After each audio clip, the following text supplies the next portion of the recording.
cu asta și în spate, mă, că lăsai pe țiganul de gardii la mine în cioș acolo. Ascultă-mă, scurt și la obiectiv. Eu nu sunt din ăla să umblu stânga-dreapta.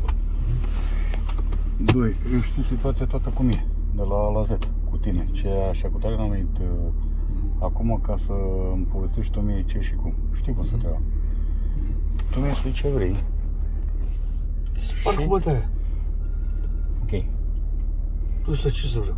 Atât de la morții, să sparg cu bătaia, să vadă că totul se ține și că nu știe de unde ia bătaia asta, că pe Stoican i-a vorbit de familie, cu mine a venit cu ea de la Slatina să mă bată. Eu nu pot să fac cam 8 luni de suspendare. Da. Mă înțelegi? Eu l-aș lua direct în boxul, mă piși pe rasa lui, că e o femeie, mi-a dat 4 puși și n-a fost în stare să dea cu mine jos din picioare el. Și a dat calul ăla cu mine. Mă înțelegi? Ioșca ăla. Da. Mă înțelegi? Dar el e un fraier, îl bag și în somn noaptea la 3 dacă mă scol. Mă înțelegi? Și nu vreau eu să apar. Înțeleg cum să te iau. Dar vreau să fie înainte de alegeri bătut odată bine. Eu mai vorbit și cu cineva de la București ca să știi. Da. Mă înțelegi? Cu niște băieți. Și decide ce vrei. Păi eu de asta vreau, bătaie, când zici că e gata, s-a adus materialul și... Dar nu mi-ai gândit seara că el stă la aici, nu trebuie că... să dai tu niciun detaliu, că Mă înțelegi? știi.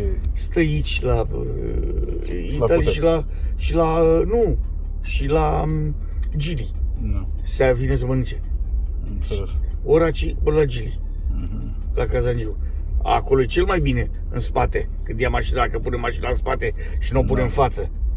Fii atent, uite, unul din ăsta, atâta, face toată treaba asta. Aici sunt 100 de bucăți.